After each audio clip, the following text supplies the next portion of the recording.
Mesdames, Messieurs, bonjour, bienvenue dans l'autre direct. Il est 9h et nous sommes à l'institution. Ce matin, je reçois Yves Blin. Bonjour, vous êtes le député maire socialiste de Feyzin. Vous êtes également le porte-parole des rythmes scolaires, de la réforme des rythmes scolaires au groupe PS à l'Assemblée nationale. Dans le Rhône, seulement 4 communes ont entrepris en fait d'appliquer cette réforme des 4 jours et demi par semaine, dont votre commune. Est-ce qu'aujourd'hui, vous allez me dire oui, bien sûr. Comment ça se passe dans votre commune ? Écoutez, les choses se mettent en place. On a présenté aux parents au début du mois de septembre une offre d'activités périscolaires qu'on avait conçue autour de 3 modules principaux. Des modules d'activités qui durent 4 mois, proposés une fois par semaine aux enfants et qui leur permettent d'approfondir, de s'initier réellement à une activité. Ça peut être l'équitation, le judo, le théâtre, bref, un cycle assez continu et un peu approfondi qui leur permet vraiment de profiter d'une activité de façon approfondie. Oui. Des activités qui sont proposées dans les écoles, qui sont des ateliers éducatifs, qui s'intéressent au numérique, qui s'intéressent à l'expression corporelle, à la lecture, etc. Et enfin, une aide aux leçons, parce que beaucoup de familles nous disaient c'est un sujet pour nous, quand on rentre du travail un peu tard le soir, quand il faut faire les devoirs, alors pas les devoirs, pardon, les leçons, c'est lourd des fois, on aimerait mieux que le temps qu'on a avec notre enfant, bien sûr on contrôle ce qu'il a appris, mais que les leçons soient déjà sues. Alors pourtant, un mois après sa mise en place, la réforme est décriée à droite, à l'UMP, bien sûr, mais aussi par l'Association des maires de France, également sur le terrain, par les parents d'élèves, également par des enseignants. On va commencer par la droite et aussi l'Association des maires de France. Ils disent qu'il manque de moyens pour pouvoir appliquer cette réforme, que finalement tout a été trop vite. Est-ce qu'il ne fallait pas prendre un peu plus de temps ? Plus de temps, le président de la République l'a donné au congrès des maires l'an dernier quand il a dit 2013 et pour ceux qui le souhaitent 2014. Donc il y a encore un an pour toutes les communes de France pour mettre la réforme en place, c'est-à-dire y compris pour mobiliser dans les budgets 2014 les moyens qu'elles pourront mettre en œuvre pour bien accueillir les enfants à la rentrée 2014. Donc moi je trouve que... Pourtant, même à gauche, il y a certaines communes qui se disent comment encore ils vont faire, comment ça va se passer. Oui, il faut leur dire de venir à Feyzin. On pourra leur montrer. Voir comment vous avez dit ça, Gérard Collomb, venez voir. Avec plaisir, on est en relation bien sûr avec Yves Fournel au sein de l'association des villes éducatrices. Et bien sûr, c'est des sujets sur lesquels on échange. Mais les communes ont des tailles différentes, ont des pratiques différentes, donc que chacune trouve leur rythme. Je pense que c'est une bonne chose, qu'il y ait une deadline qui soit la rentrée 2014, parce qu'il faut qu'à un moment, tous les enfants soient mis sur un pied d'égalité. Je pense que c'est une bonne chose aussi. Donc tant mieux que chacun prenne le temps. On voit bien que pour une ville comme Lyon, 400 000 habitants, Paris, 137 000 élèves, c'est évidemment pas la même difficulté, pas la même complexité que sur une petite ville. Mais toutes doivent y arriver, parce que c'est vraiment une excellente chose pour les enfants.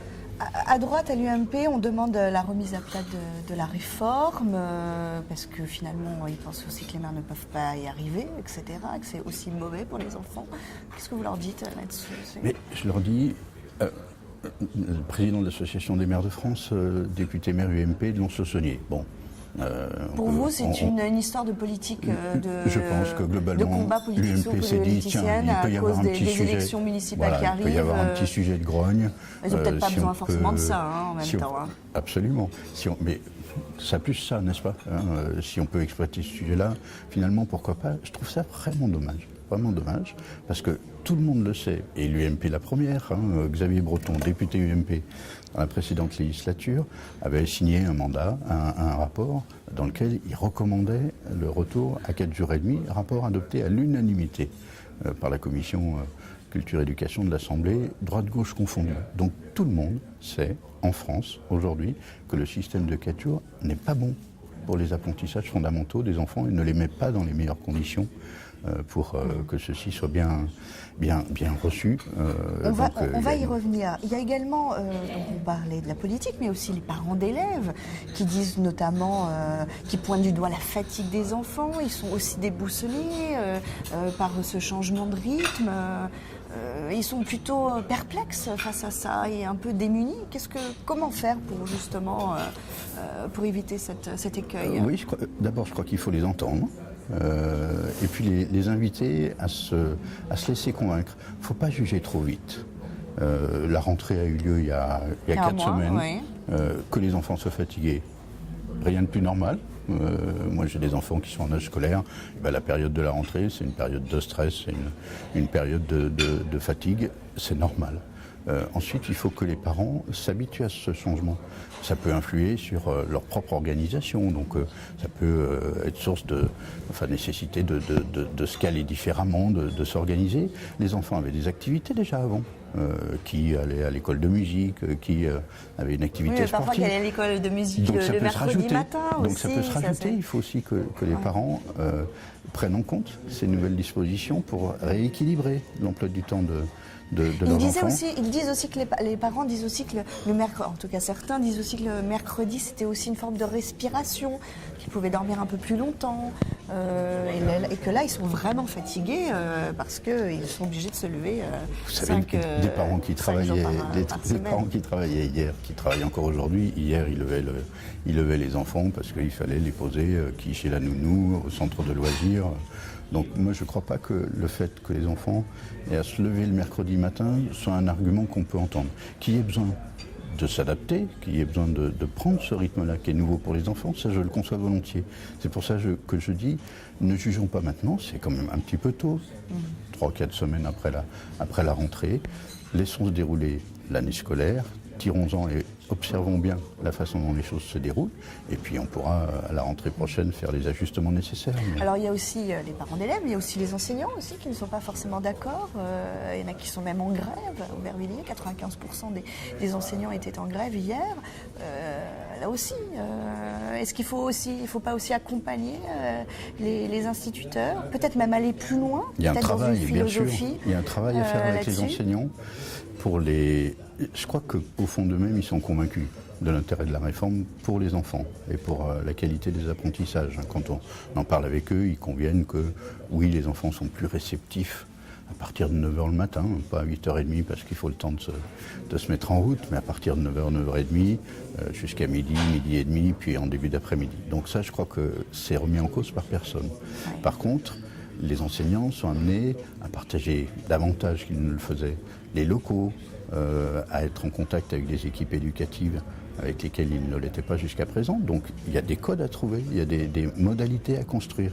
Et ce qui parfois n'a pas été peut-être suffisamment fait en amont, se retrouve. Donc ça entraîne de la gêne, ça peut entraîner ici ou là des mouvements tels que ceux auxquels vous faites référence. Mais encore une fois, moi j'insiste sur cet aspect-là des choses. Laissons un petit peu de temps aussi à ces équipes éducatives de se rencontrer, de construire ensemble, parce que cette cohérence-là est essentielle. Est-ce qu'il fallait peut-être pas aller plus loin dans cette réforme? Parce que quand on regarde nos pays voisins, je pense notamment à la Finlande, aux Suède, mais aussi à l'Allemagne, est-ce qu'il ne faut pas aller vraiment tendre à cette façon d'enseigner aussi, notamment la place aux langues vivantes, je pense à l'anglais notamment, etc. Est-ce que finalement, tant qu'on fait une réforme, est-ce qu'il ne fallait pas pousser plus loin cette réforme? Alors, vous savez, la France est un pays assez conservateur, donc je pense qu'il faut aller progressivement dans le grand soir. Ça n'existe pas, notamment en matière éducative.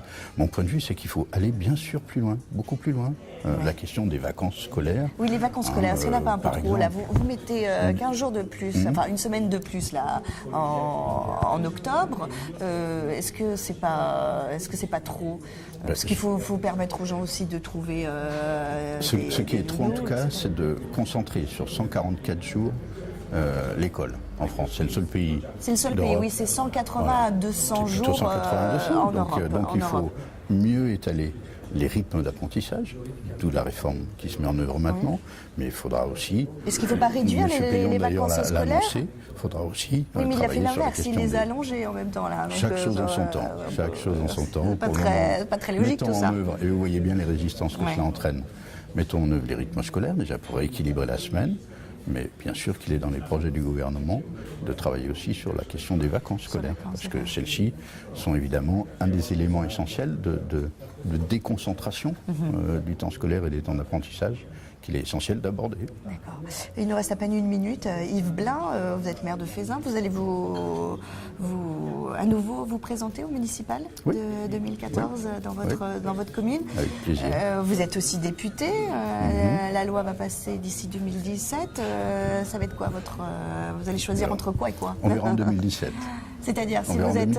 Non, j'estime que si en 2017... C'est votre premier mandat de député, là. Si vous représentez en 2017, je me représenterai si j'ai un bon bilan.